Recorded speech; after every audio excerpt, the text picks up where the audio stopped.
Thank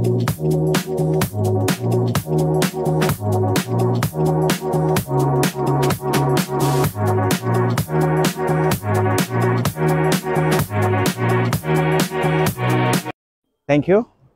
বিসমিল্লাহ। দাঁড়িয়ে আছি ভ্যান গগ মিউজিয়ামের ভেতরে, van গগ museum আমস্টারডামে। Vincent van গগ museum, এই মিউজিয়াম নিয়ে কিছু কথা না বললেই না। ভিনসেন্ট ভ্যান গগ এমন একজন ব্যক্তি ছিলেন যাকে আধুনিক সময়ে চিত্রকর্ম বা চিত্রশিল্পের জন্য, স্পেশালি ওয়াল পেন্টিং বা তৈলচিত্র শিল্পীদের মধ্যে অনন্য গণনা করা হয়। তো উনার জন্ম নেদারল্যান্ডসে। জন্মের পরে উনি প্রায় 1 দশক ধরে ছবি আঁকতে থাকেন। তার আঁকা ছবির সংখ্যা প্রায় 2100 এবং তার মধ্যে প্রায় 780টি ছবি হচ্ছে তৈলচিত্রকর্ম বা ওয়াল পেন্টিং। তো এই ভ্যান গগ মিউজিয়াম নিয়ে কথা একটু বেশি বলছি, কারণ হচ্ছে যে ভ্যান গগ এমন একজন ব্যক্তি ছিলেন ওনার জীবিত সময়কালে ওনার কোনো রিকগনিশন ছিল না। এই মিউজিয়ামে আপনারা এখন দেখতে পাচ্ছেন it's a glass door, very nice like museum and like high building inside that. এবং এইখানটাতে এখন প্রতিদিন শয়ে শয়ে লোক দেখতে আসে। এবং আজকের কথা যদি বলি, আমি আজকে এসেছি এবং আমি দেখতে পেয়েছি বেশ কিছু লোক বাইরে কিউয়ে দাঁড়িয়ে আছে, তারা ভেতরে ঢুকতে পারছে না বিকজ টিকিট শেষ হয়ে গিয়েছে। মানে এতটা ভিড় থাকে যে এখানে টিকিট শেষ হয়ে যায় এবং লোকজন ঢুকতে পারে না। So Netherlands governments are like Netherlands is earning kind of like তারা $1 million আয় করছে এখন ভ্যান গগের এই মিউজিয়াম থেকে এবং এই মিউজিয়ামে ছবিগুলো প্রদর্শন করে। আমি ভেতরে ক্যামেরা নিয়ে যেতে পারছি না বিকজ ভেতরে ছবি তোলা নিষেধ।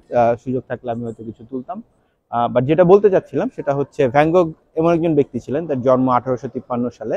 মাত্র 37 বছর বয়সে তিনি সুইসাইড করেন। কেন সুইসাইড করেন?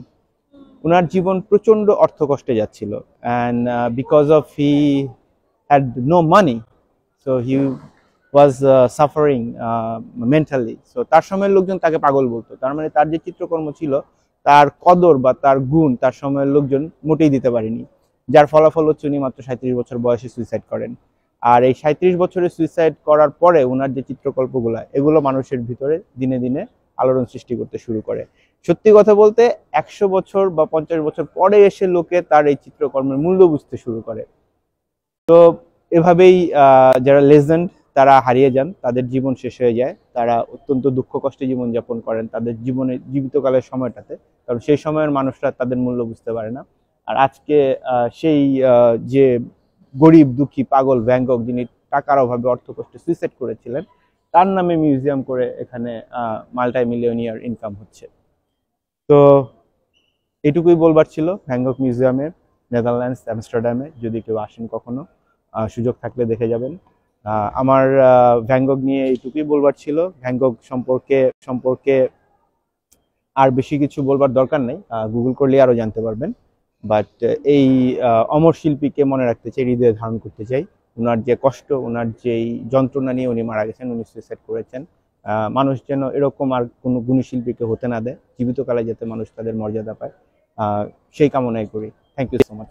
ওয়ার্ল্ডের দ্য বিগেস্ট স্প্রিং ফ্লাওয়ার ফিল্ডে স্বাগতম সবাইকে। এটা ককেনহফ টিউলিপ গার্ডেন আমস্টারডামে। বলিউডের সালমান খান থেকে শুরু করে শাহরুখ খান পর্যন্ত সবাই এখানে সার্গিজো সারসেভো ধীরে ধীরে থেকে শুরু করে বহুত ছবি শুটিং হয়েছে। It's a beautiful place. এই জায়গায় চেক ইন না দেওয়ার কোনো মানে নাই, তাই একটা ভিডিওই করে ফেললাম। এই বাগানটা স্প্রিং গার্ডেন, সো এইটা সামারে আসলে খোলা থাকে না। এটার সর্বোচ্চ সময়কাল হচ্ছে মে মাসের 15 তারিখ পর্যন্ত খোলা থাকে। তো আমি আসলে লাকি যে আমি এটা পেয়েছি এই দফা। তো এইখানে একটা উইন্ডমিল আছে, you can see Netherland means windmill. So windmill, tulip garden, এখানে কয়েক হাজার রকমের টিউলিপ ফুল আছে। এবং মোটামুটি যদি কারো ফুল ভালো লাগে তাহলে এই বাগানে অবশ্যই একবার আসতে হবে। এবং any time in Amsterdam this tulip garden is the awesome. আর এখানে বলার মতন তেমন কিছু নাই স্পেশালি ফ্লাওয়ার ছাড়া, বিকজ হচ্ছে যে নানা রকমের ফুল আছে, you can see a lot of flowers. আর এই উইন্ডমিলটা বিখ্যাত, ঠিক আছে, এখানে প্রচুর শুটিং হয়েছে। সো যদি কারো মনে আগে প্রশ্ন থেকে থাকতো যে এই যে সুন্দর ফুলের বাগান, এই যে টিউলিপ গার্ডেন, এটা আসলে কোথায়, এটা হচ্ছে Keukenhof tulip garden Amsterdam. Thank you so much for watching. Thank you.